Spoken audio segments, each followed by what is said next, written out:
झूठों ने झूठों से कहा है सच बोलो। सरकारी ऐलान हुआ है सच बोलो। घर के अंदर तो झूठों की मंडी है, लेकिन दरवाजे पे लिखा है सच बोलो। प्रसिद्ध शायर राहत इंदोरी यांचा हा शेर मला कालपासून आठवतोय, कारण आमदार अपात्रतेबद्दल विधानसभा अध्यक्षांचा निकाल झाल्यानंतर सुद्धा दोन्ही बाजूंनी आपलंच सत्य सत्य आहे हे सांगण्याचा प्रयत्न केला जातोय। त्याच्यासाठी ठाकरे गटानं जनता न्यायालय म्हणत एक महापत्रकार परिषद घेतली।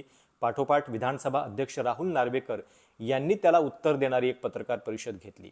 पण या सगळ्या गदारोळामध्ये काही 3-4 प्रश्न असे आहेत की ज्याच्याबद्दल चर्चा होणं आवश्यक आहे। शिवसेनेची घटना नेमकी कुठली वैध आहे? सुप्रीम कोर्टानं विधानसभा अध्यक्षांना चौकट घालून दिलेली होती की नाही, आणि जर दिली असेल तर ती चौकट नेमकी काय होती? व्हीप बद्दल सुप्रीम कोर्टानं नेमकं काय म्हटलेलं आहे, आणि निवडणूक आयोगामध्ये 2013 आणि 18च्या कार्यकारिणीबद्दल पत्रव्यवहार जो आहे तो ठाकरे गटानं केला होता की नाही, केला असेल तर त्याच्यानंतर सुद्धा वाद नेमके काय होत आहेत? दोन्ही बाजूंचे दावे प्रतिदावे बघितल्यानंतर त्याच्याबद्दलचं वास्तव काय आहे नेमकं, हे आपण त्याच्याबद्दल चर्चा करणं आवश्यक आहे, आणि ते मी तुम्हाला या व्हिडिओमध्ये सांगायचा प्रयत्न करणार आहे। त्याच्या आधी एक पुन्हा नम्र विनंती, हे चॅनल सबस्क्राइब करायला विसरू नका। स्वतंत्र निर्भीड पत्रकारितेसाठी स्वतःच्या हिमतीवरती सुरू केलेला हा प्रयोग आहे, आणि त्यामुळं त्याला उत्साह देण्यासाठी, तो अधिकाधिक वाढवण्यासाठी तुमच्या पाठिंब्याची गरज आहे। यूट्यूबच्या ॲनालिटिक्समध्ये जे दिसतंय त्याच्यानुसार भरपूर लोक आपले व्हिडिओ तर बघतायत, पण जवळपास 80 ते 90% असे आहेत व्ह्यूवर्स की जे केवळ व्हिडिओ बघतायत, सबस्क्राइब करत नाहीयेत। त्यामुळं नम्र विनंती की हे चॅनल सबस्क्राइब करा, अधिकाधिक लोकांपर्यंत पोहोचवण्यास देखील मदत करा। आता येऊयात आपल्या विषयाकडे। काल विधानसभा अध्यक्षांच्या निकालाविरोधात एक जनता न्यायालय महापत्रकार परिषद घेऊन ठाकरे गटानं वकिलांच्या माध्यमातून, नेत्यांच्या माध्यमातून आणि काही व्हिडिओ चित्रफिती दाखवून या सगळ्या संदर्भातलं सत्य जे आहे ते जनतेसमोर मांडण्याचा प्रयत्न केला। पाठोपाठ राहुल नार्वेकरांनी सुद्धा त्याला उत्तर दिलं।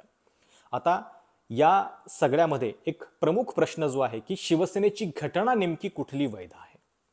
काल ठाकरे गटानं 2013 ची कार्यकारिणी जी बाळासाहेबांच्या निधनानंतर झालेली होती, आणि ज्या कार्यकारिणीमध्ये पहिल्यांदा पक्ष प्रमुख म्हणून उद्धव ठाकरेंची निवड झाली, त्या सगळ्या कार्यकारिणीचं कामकाज, कुणी प्रस्ताव दिला होता, कुणी अनुमोदन दिलं होतं, कशा पद्धतीने ती निवड जाहीर झालेली होती, हे सगळं व्हिडिओ चित्रफितीच्या माध्यमातून जाहीर केलं। 2018ला सुद्धा उद्धव ठाकरेंची पक्षप्रमुख म्हणून फेरनिवड झालेली होती, हे सुद्धा त्यांनी व्हिडिओच्या माध्यमातून सांगितलं। आणि याच व्हिडिओमध्ये 2018च्या 4 नेत्यांची, शिवसेनेच्या जे आधी उपनेते होते त्यांची नेते म्हणून निवड झाली, ज्याच्यामध्ये चंद्रकांत खैरे, त्याच्यानंतर अनंत गीते, एकनाथ शिंदे सध्याचे मुख्यमंत्री, आणि आनंद अडसूळ, या चौघांची 2018च्या कार्यकारिणीमध्ये नेते म्हणून निवड झालेली होती, हे सुद्धा त्याच्यामध्ये सगळ्यांनी व्हिडिओच्या माध्यमातून पाहिलं। एकनाथ शिंदे हे 2018 मध्ये उद्धव ठाकरेंच्या पाया पडत असतानाचा जो फोटो, तो व्हिडिओ जो आहे तो देखील काल या निमित्तानं ठाकरे गटानं समोर आणला। पण घटना नेमकी काय, कुठली वैध, याच्याबद्दलची ही परिस्थिती काय आहे? जेव्हा सुप्रीम कोर्टानं विधानसभा अध्यक्षांना अपात्रतेबद्दलचा निर्णय घ्यायला सांगितलं, तेव्हा त्यांनी अध्यक्षांना हे सांगितलेलं आहे की ज्या दिवशी वाद उत्पन्न झाला पक्षामध्ये, 21 जून 2022, ही तारीख सुद्धा नीट लक्षात ठेवा, कारण त्याच्या संदर्भातला रेफरन्स जो आहे तो पुन्हा पुन्हा येत राहील। तर 21 जून 2022च्या आधी पक्षाची कुठली घटना ही वैध होती, आणि त्या घटनेच्या आधारे तुम्ही हा निर्णय द्या, असं कोर्टानं म्हटलेलं आहे।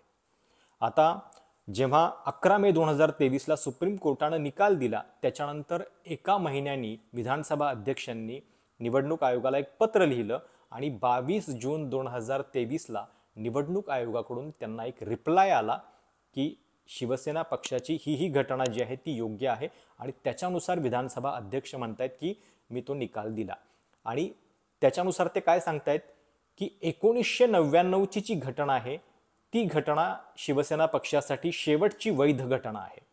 2013-18च्या घटना ज्या आहेत त्या वैध घटना नाहीयेत, कारण त्याच्यामध्ये जो एक बदल झालेला होता पक्षप्रमुख या पदाचा, ते पद शिवसेनेच्या एकूण कार्यकारिणीमध्ये आणलं गेलं, तर ती घटना दुरुस्ती झालेली आहे हेच निवडणूक आयोगाला कळवण्यात आलेलं नव्हतं. आता एक कन्फ्युजन दूर करा की पक्षप्रमुख म्हणून उद्धव ठाकरेंची निवड झाल्याचं कळवलेलं होतं का, तर कळवलेलं होतं. त्याच्या संदर्भातलं लेटर सुद्धा अनिल परब दाखवतायत, त्याचे व्हिडिओ सुद्धा काल तुम्ही सगळ्यांनी बघितले.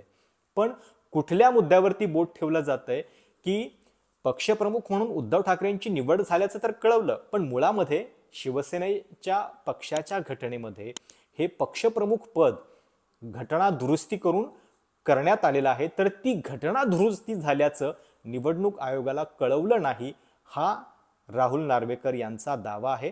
आणि म्हणून त्या घटनेच्या आधारे किंवा निवडणूक आयोगाच्या उपलब्ध रेकॉर्डनुसार त्यांचं म्हणणं आहे की 1999ची घटना जी आहे ती वैध ठरते, 2018 आणि 13ची नाही. आता इथं इंटरेस्टिंग गोष्ट ही पण आहे की पक्षाचं जे लिडरशिप स्ट्रक्चर आहे ते ठरवताना मात्र त्यांनी 2018च्या घटनेचा उल्लेख किंवा त्याचा आधार घेतला.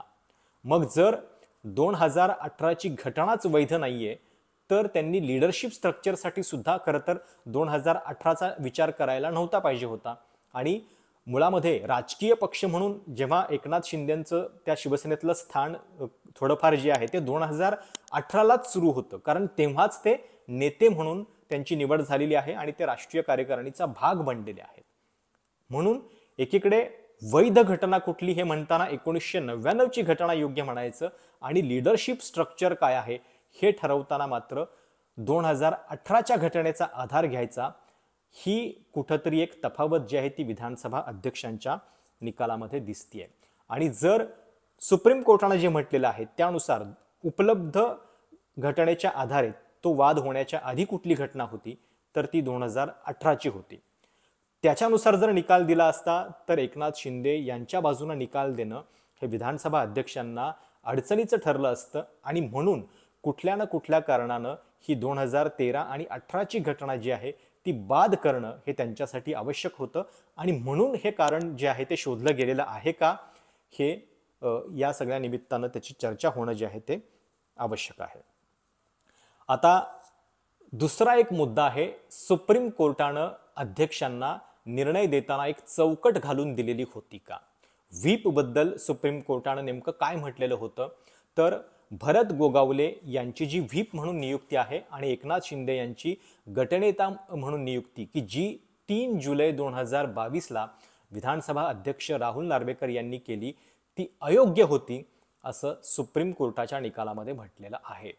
त्याच्यावरती विधानसभा अध्यक्षांनी एक स्पष्टीकरण दिलं की विधानसभा अध्यक्षांना सुप्रीम कोर्टानं केवळ एवढंच सांगितलं की तुम्ही जी नियुक्ती केलेली होती ती पॉलिटिकल पार्टी नेमकी कोण आहे याच्या संदर्भातली प्रक्रिया न राबवता तुम्ही तो निर्णय घेतला आणि म्हणून 21 जून 2022 या दिवशी नेमकी काय स्थिती होती हे पाहून तुम्ही निर्णय जो आहे तो दिला पाहिजे. आता या 2 तारखा नीट लक्षात घ्या. विधानसभा अध्यक्ष राहुल नार्वेकरांनी गोगावलेंची व्हीप म्हणून जी नियुक्ती केली ती 3 जुलै 2022ला, म्हणजे ज्या दिवशी ते स्वतः विधानसभा अध्यक्ष म्हणून निवडून आले त्याच्यानंतर त्यांनी पहिलं काम काय केलं तर या व्हीपला मान्यता दिली. आता सुप्रीम कोर्ट काय सांगतंय की 21 जून 2022चा जो दिवस आहे त्या दिवशी तुम्हाला ठरवायचं आहे की योग्य व्हीप कोण, योग्य पॉलिटिकल पार्टी कोण आहे.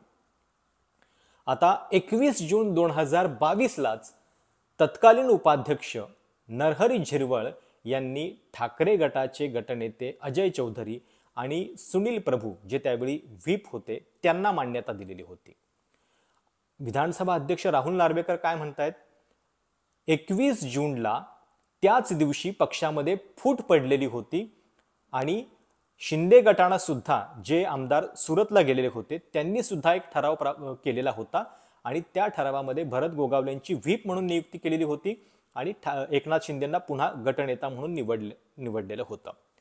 पण विधानसभा अध्यक्षांच्या निकालामध्ये हे म्हटलं गेलेलं आहे की 21 जूनला हा ठराव शिंदेंनी केला म्हणजे त्या तारखेचं पत्र आहे, पण 22 जूनला तो तत्कालीन उपाध्यक्षांना किंवा विधानसभा सचिवालयाला मिळाला. आता खरं तर राहुल नार्वेकर यांना जो निर्णय द्यायचा आहे तो 21 जूनची स्थिती लक्षात घेऊन, पण 21 जूनला ते असं म्हणतायत की ठराव शिंदेंनी केलेला होता त्यांच्या गटानं, पण तो मिळाला 22 जूनला आणि म्हणून त्या दिवशी शिवसेना पक्षामध्ये 2 गट जे आहेत ते निर्माण होतात आणि म्हणून मला या संदर्भातली पॉलिटिकल पार्टी कोण आहे याच्या संदर्भातली स्थिती लक्षात घेऊन मग निर्णय जो आहे कोण अधिकृत व्हीप याच्याबद्दलचा द्यावा लागेल. म्हणजे जो दिवस या संपूर्ण घटनाक्रमामध्ये खूप महत्वाचा आहे, 21 जून 2022, 20 जूनला विधान परिषदेची निवडणूक झालेली होती आणि त्याच रात्री हे सगळे आमदार जे आहेत ते सुरतच्या दिशेने निघालेले होते. दुसऱ्याच दिवशी ठाकरे गटानं एक बैठक घेतलेली होती आणि गटनेता म्हणून एकनाथ शिंदेंना हटवलेलं होतं. आता पॉलिटिकल पार्टी कोण आहे हे ठरवताना तो 21 जूनचा आधार, त्या दिवशी नेमकी काय स्थिती होती, त्या दिवशी किती आमदार शिंदेच्या सोबत होते, किती संख्येनं होते आणि त्या दिवशी पक्षामध्ये फूट पडलेली होती की नाही याचाच विचार जो आहे तो विधानसभा अध्यक्षांना करायचा आहे. म्हणजे तुम्ही हे लक्षात घ्या की त्या दिवशी एकनाथ शिंदेच्या सोबत किती आमदार होते, ती संख्या सुद्धा याच्यामध्ये खूप महत्वाची आहे. कारण नंतर किती आमदार सोबत गेले, नंतर किती ती संख्या वाढली याचा उपयोग नाहीये. कारण त्या दिवशी त्यांच्या पक्षामध्ये जर फूट पडली असेल तर त्या दिवशीच्या फुटीला किती लोकांचं समर्थन होतं हे बघणं या संपूर्ण निकालामध्ये आवश्यक आहे. आता विधानसभा अध्यक्षांनी हे कारण सांगितलं की 21 जूनलाच फूट पडलेली होती, पण ती फूट पडली हे सांगताना त्यांचं म्हणणं आहे की 22 जूनला जे लेटर मिळालं त्याच्यामध्ये असं कळालं की 21 जूनलाच एकनाथ शिंदेंनी हा निर्णय जो आहे तो घेतलेला होता. पण असं कसं काय होऊ शकतं? ज्या दिवशी तुम्हाला पत्र मिळेल, विधानसभा सचिवालयाला पत्र मिळेल त्याच दिवशी खरं तर फूट लक्षात घेतली पाहिजे ना. नाहीतर मग असे 10 दिवसांनी महिन्याभराने कुणीही दावे करेल की आम्ही त्या दिवशी हा निर्णय घेतला होता, तर तो लागू होईल का हा प्रश्न याच्यामध्ये खूप कळीचा आहे. आणि हाच मुद्दा जो आहे तो सुप्रीम कोर्टातल्या पुढच्या लढाईमध्ये खूप निर्णायक ठरणार आहे. 21 जूनची परिस्थिती नेमकी काय होती त्याच्याच आधारे जो आहे तो निर्णय विधानसभा अध्यक्षांना घ्यायचा होता. आता त्या दिवशी पॉलिटिकल पार्टीची स्थिती कोणाच्याच बाजूने नाहीये हे सांगण्यासाठी मग त्यांनी ती घटना जी आहे ती कशी 1999चीच वैध आहे, अद्ययावत घटना उपलब्ध नाहीये हे सांगायचा प्रयत्न केला, किंवा पॉलिटिकल पार्टीची स्थिती जी आहे ती स्पष्टच होत नाहीये. कारण लीडरशिप स्ट्रक्चर ज्याचा आधार मी 2018च्या घटनेनुसार घेतोय तिथं सुद्धा गोंधळाची स्थिती आहे हे ते सांगतायत.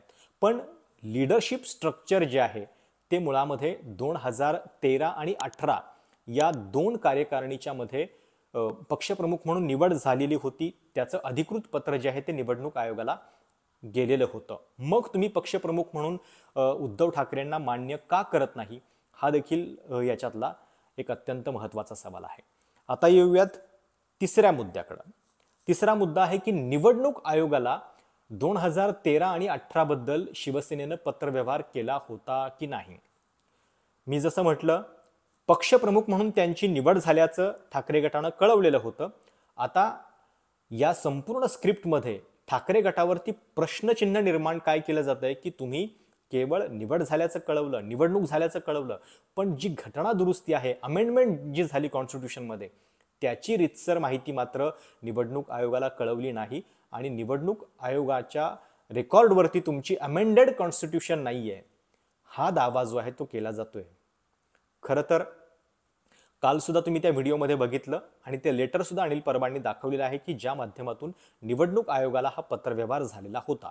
त्यामुळं पक्षप्रमुख म्हणून उद्धव ठाकरे काम करतायत हे 2013 पासूनच निवडणूक आयोगाला कळालेलं होतं, 2018ला सुद्धा कळालेलं होतं.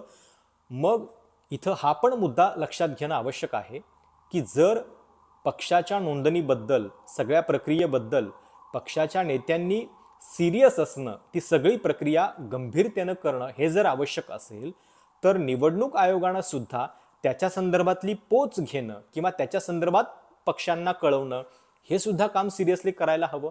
2013 ते 23 10 वर्षाच्या काळामध्ये त्यांना कधीही शिवसेनेच्या या सुधारित घटनेची आठवण झाली नाही. त्याच्याशिवायच ते पक्षप्रमुख म्हणून उद्धव ठाकरेंचा उल्लेख करत होते, त्याच्याशिवायच एबी फॉर्मचं वाटप होत होतं, त्याच्याशिवायच त्यांना पक्ष म्हणून मान्यता दिली जात होती का 10 वर्ष. हा सुद्धा प्रश्न याच्यामध्ये महत्वाचा आहे आणि सुप्रीम कोर्टामध्ये सुद्धा या सगळ्या प्रश्नांची पुन्हा चर्चा जी आहे ती होत राहणार. आणि त्यामुळं हा गोंधळ जो आहे तो नीट लक्षात घेणं गरजेचं आहे. दोन्ही बाजूंनी दावे होत आहेत, पण त्याच्या संदर्भातली नेमकी परिस्थिती काय आहे हे तुमच्यापर्यंत पोहोचवण्याचा मी प्रयत्न करतोय.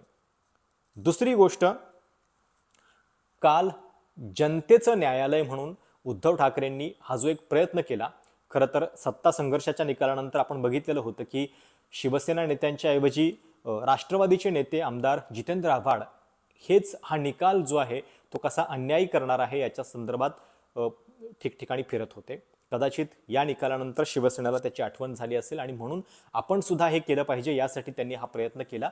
आणि म्हणून कायद्याची स्थिती नेमकी काय आहे आणि जे प्रश्नचिन्ह निर्माण केलं जातंय की प्रक्रियेचंच कुठल्या पद्धतीनं पालन केलेलं नाहीये तर ती चुकीची आहे, आम्ही नियमांचं पालन केलेलं आहे, यासाठी त्यांनी काही व्हिडिओ दाखवले आणि त्या माध्यमातून प्रश्न जे आहेत ते उपस्थित केले.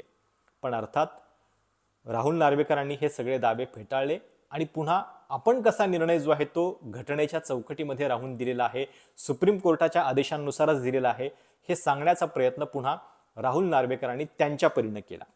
पण मी जसं म्हटलं तसं पुन्हा एकदा एक लक्षात घ्या की घटना कुठली वैध हा प्रश्न याच्यामध्ये कळीचा ठरणार आहे. आणि 2018ची घटना ज्याच्यामध्ये पक्षप्रमुख पद म्हणजे त्यांची निवड झाल्याचं तर निवडणूक आयोगाला कळवलेलं होतं. सोबतच हा देखील प्रश्न नंतर उपस्थित होईल की एकनाथ शिंदे यांची नंतर मुख्य नेता म्हणून निवड झालेली होती, जी या सगळ्या बंडानंतर त्यांची कार्यकारिणी झालेली होती त्याच्यामध्ये. मग हे मुख्य नेता पद सुद्धा शिवसेनेच्या घटनेमध्ये नाहीये. मग ते कसं काय अस्तित्वात आलं आणि त्या संदर्भातली काही माहिती जी आहे ती निवडणूक आयोगाला कळवलेली आहे का? कारण हे बंड होऊन सुद्धा आता 1.5-2 वर्ष उलटलेली आहेत.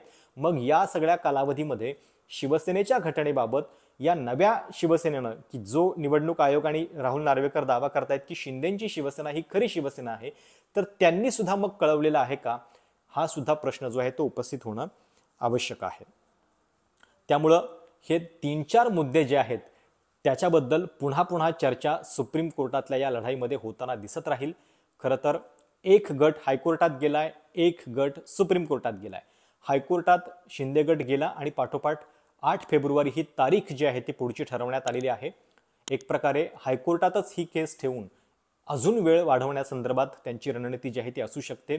त्याच्या संदर्भात सुप्रीम कोर्ट काय दखल देतंय का आणि थेट स्वतःकडे हे प्रकरण घेतंय का हे आपल्याला बघावं लागेल. पण हे प्रश्न जे आहेत ते वारंवार उपस्थित होणार आहेत आणि त्यामुळं त्याच्या संदर्भातली ही स्थिती तुमच्यापर्यंत मांडण्याचा प्रयत्न आहे. या सगळ्या संदर्भात तुम्हाला काही प्रश्न असतील तर ते सुद्धा कमेंट्समध्ये आवर्जून कळवा. तुमच्या प्रतिक्रिया सूचनांचं स्वागत आहे. आणि पुन्हा एकदा नम्र विनंती, हे चॅनल सबस्क्राईब करायला विसरू नका. अधिकाधिक लोकांपर्यंत पोहोचवत राहा. स्वतंत्र आणि निर्भीड पत्रकारितेसाठीचा हा प्रयत्न आहे ज्याला तुमच्या पाठिंब्याची आवश्यकता आहे. आज इथेच थांबूयात. पुन्हा नवीन मुद्द्यांसह भेटत राहू. धन्यवाद.